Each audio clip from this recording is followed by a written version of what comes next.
If you want to check out different content from myself, I've just set up a second channel where I'm going to post fitness and things. The link for that will be in the description. And of course, if you want to avoid the random lottery of FIFA points, you want to go straight to the source, buy the players directly, use u7buy.com and use the code TVM at checkout. What is going on, guys? TVM here. Welcome back to the Norwich City career mode.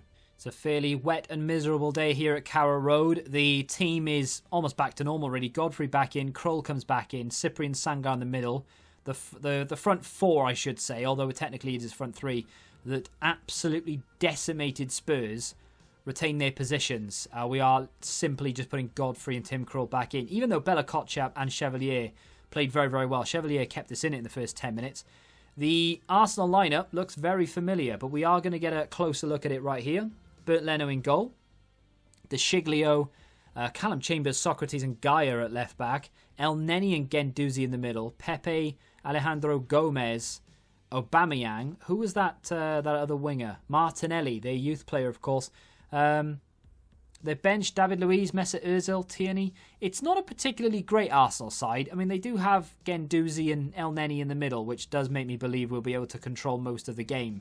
Although they do have a couple of very good attackers in Aubameyang and Alejandro Gomez. Jonathan David loops it over. Aarons keeps it in. Knocking it about with some confidence already here. Rafael Leao, Barco back to Rafael Leao. Needs to get a toe on it and he doesn't. Berleno does well. Ball played in. Simakan there to defend it. Sangar comes out. El Neni. Ball in toward Pepe. It's a goal. An Arsenal lead. Well, they are playing so much better than Spurs were. And in fact, they were playing so much better than Manchester United were when they beat us 1-0. It is a wonder that they are 8th in the league if they play this well. Gomez to Aubameyang. To Guendouzi. Great save from the goalkeeper. Well. We could. I mean, I say we could be 3-0 down. We couldn't really because they've not had the opportunities. But they've had so much possession that they could easily have passed us to death at this point. Jonathan David just has nowhere to go with it. That's the problem. Ball out to Kubo. 2 minutes for Kubo to run into space here. Aubameyang is chasing. He's faster than Kubo, I'm sure. But that's a poor touch. Gaia's there. And Gaia just clears it out. And that's going to be half-time. The referee's not even going to give us the decency of a throw. Well. What a terrible first half of football. We have been absolutely just dismal. We've been so bad. Out wide. Lewis. Cyprian. Jonathan David. Barco. Ball through to Rafael Leao. He has got some pace and some space to run into. Rafael Leao with the first effort of the game. And that has come from absolutely nothing. We have been terrible. Second half, Guendouzi had a shot that was lashed wide. I don't think I showed you because it wasn't particularly close, but the build-up was good. They have been so much better than we have. That is quite literally our first, not even our first shot, it's our first time inside their sort of 16-yard area. We've just been so bad. Rafael Leao has dragged us forward there. And I tell you what, if we can salvage anything from this game, it'll be a miracle. Jonathan David around the outside. This is the very long amount of possession we've had here. There's Kubo. Rafael Leao, what a turn! And a great save from Leno. Well, since that goal went in, there's I don't know, maybe a sort of vulnerability aspect of Arsenal's game. They've not done too well. They've not kept possession very well. We have pounced. We've held the ball for as long as we have done the entire game. And maybe Rafael Leao could have taken another touch and taken it into the area. But we are in the ascendancy right now. He's got a bit of pace to him. We know this. Takes it out wide. A little bit of room to maybe manoeuvre into. Well, they're just backing away. There is Barco. And it's a save from Bert Leno. They were backing away and I sort of panicked a little bit, I guess. But that was an opportunity for sure. Cyprian up against Martinelli. Martinelli's got pace, but Cyprian has persistence on his side. Oh, that's a good bit of football. They completely bamboozled the defence. Ball into the area for Aubameyang. What a goal that is from Pierre-Emerick Aubameyang. Well. We were in the ascendancy. I genuinely thought we might even go on to win the game. And Aubameyang, from absolutely nothing, has just produced a moment of magic. And now all of a sudden, we're staring at no points whatsoever. I'm not going to blame Tim Krul for that. What a finish that is from Aubameyang. They did us on that left-hand side very, very well. Great touch. Hits his chest, gets a bit lucky with the bounce, but still, what a goal. Ball in toward Rafael Leao. Here is Rafael Leao. Goes for goal. Oh, I thought he'd scored. I genuinely thought that was in then. Maybe my depth perception was completely off, but I thought he'd scored. Goalkeeper doesn't get nowhere near it. That is close. You'd hope that maybe Aarons is going to be good enough to get this. There's Simakan. Ball forward. Kubo to chase. Inside to Sangar. Gravenberch wants it. Up to Barco. Little 1-2 with Rafael Leao. Play it. There we go. Jonathan David in on goal. Is he good enough to put this in? Oh my days. I am absolutely devastated. Oh, that's angered me a lot. I'm seething right now. How have you missed that? I wish it was the other way around. If that was Jonathan David to Rafael Leao, it would be 2-2 right now. There it is. We've lost again. And this time, it's a lot harder to take because we've had opportunities. It's just one of those really frustrating opponents in FIFA where they hold the ball so well and it's such a ball ache to try and get it back off them. And then when you do get it back off them, you have to make every single pass count. And now we are at Goodison for the game, believe it or not, against Everton. I can't remember the last time we played Everton. I can't remember what the result was. One of those fixtures that just sort of passes me by, really. I'm not sure why. It's just not as significant as if, for example, we were Liverpool, then this would be a fairly big fixture. And I would remember the results. Everton are in 10th. They're in that sort of mid-pack, really, where we're not really worried about being caught by them, but of course we are worried about being caught by Arsenal. So we do need to win this to keep the pressure on 5th. And the Arsenal? No, the Everton starting 11 looks a little something like that. Walcott still there. Iwobi, Gomez. Sandro comes back in. Moise Kean as well up top. They don't have anyone like brand new that really screams Danger Man to me. It's all players that were there before. Richarlison, of course, has gone, I think, to Valencia. So that's a lot of pace and quality that we don't have to worry about. Our team, I think, pretty much looks exactly the same as it always does, really. The back four, relatively unchanged. Cyprian Sanga in the middle.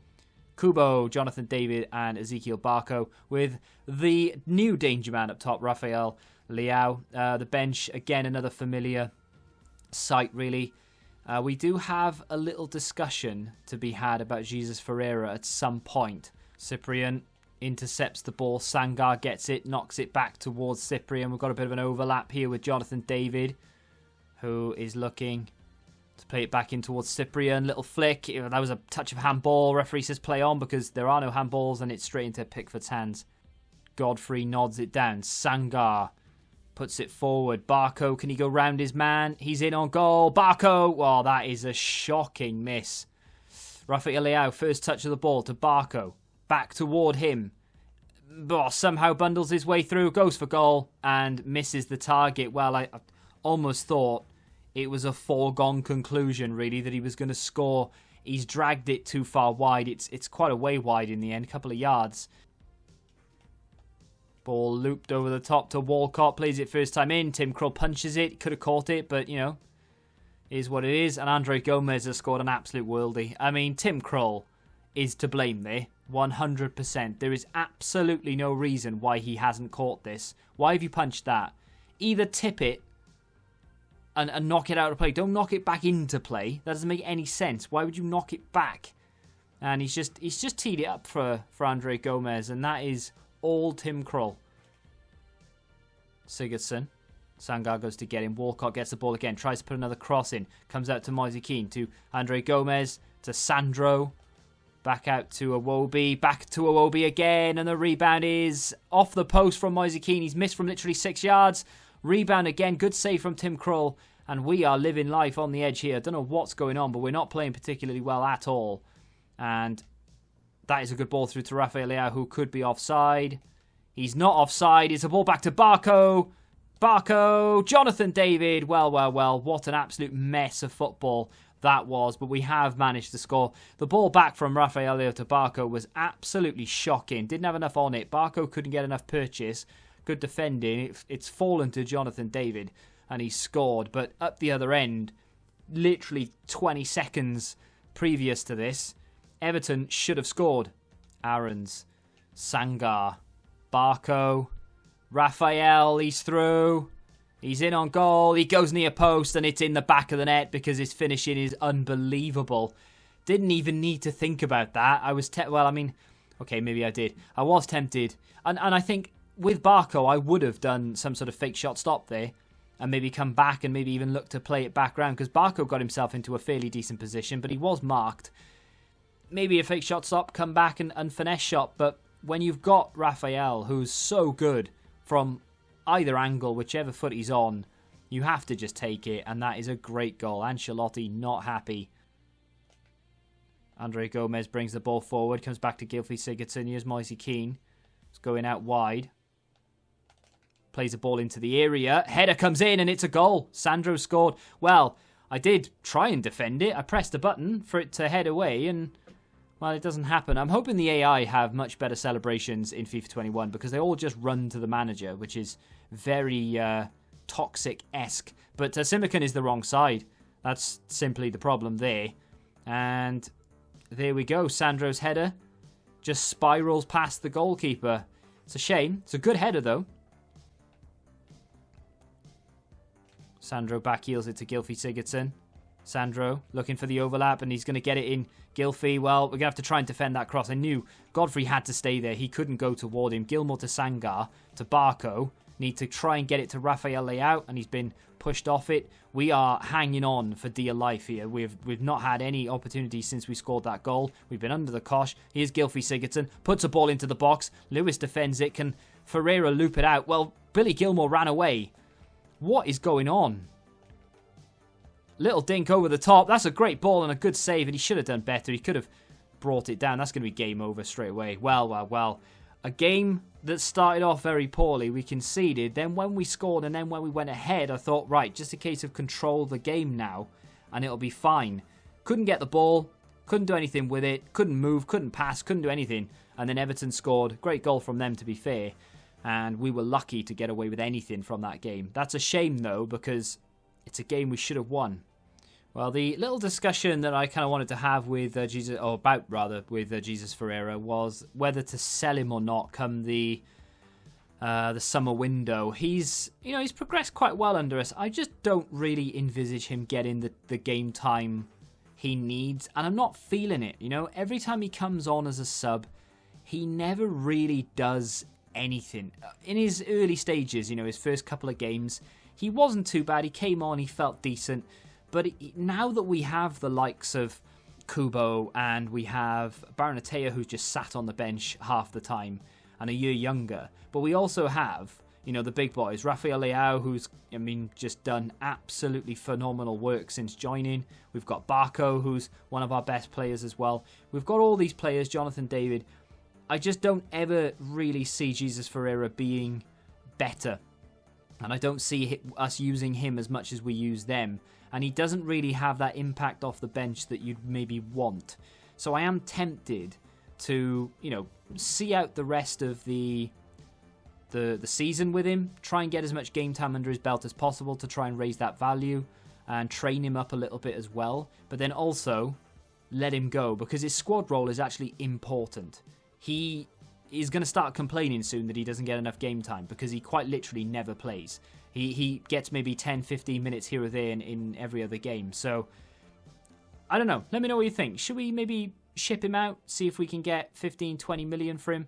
I don't think we paid anywhere near that. As you can see, the value's up 43%. We didn't pay anywhere near that amount of money, to my knowledge. I think we paid maybe 5. I'd have to go back and have a look. But, yeah, let me know what you think. And then, obviously, that together with our new transfer budget, we could potentially go and buy someone either really big or a much better player for the bench. That is where we're going to end this episode. 2 live games. In the next episode, we are going to have a whole host of football. We have kind of let slip 5th place. It's not impossible, but that draw against Everton has really set us back somewhat. We would have been on 64 points, only 3 points adrift of Wolves and 4 points adrift of Chelsea. However, now we're 6 points adrift of Chelsea. So it's not looking likely that we're going to be able to clinch European football. I believe we're still in the FA Cup though, right? Did we beat... We beat Spurs, yeah? So, hang on, we can go back in and have a look at competitions. So, let's pick the competition, the FA Cup. We faced Chelsea in the FA Cup semi-final. I mean, I'd have to, like, work it out and everything. I don't know if we win the FA Cup, does that mean European football could be a thing? The League Cup is... Yeah, the League Cup is the European football qualification, isn't it? Not the FA Cup. The FA Cup is just the Community Shield. So, it is what it is. Well, we've got an uphill battle. Maybe with 8 games remaining, we could manage to muster something, but we'll have to wait and see. It could be a little bit of drama toward the back end here, but I'm going to try and get as many games done as I can for tomorrow's episode, and then we're going to get into the summer window, see how much money we've got to spend, and really try and improve the team, kick on, and hopefully, season after, go for the top 4. That's the plan, hopefully. We're going to completely skip European football. I can see it now. We'll finish 8th this season. We'll improve again, and then we'll finish top 4. We'll completely skip Europa League, but yeah, it is what it is. If you have enjoyed today's episode, hit that like button, subscribe to the channel if you're new. Who do you think is going to win the league out of Man United, Liverpool, Man City, and Spurs? It is very close up there with 7 or 8 games to go. Until the next time, goodbye. Football Index. The game changed. Download the app now.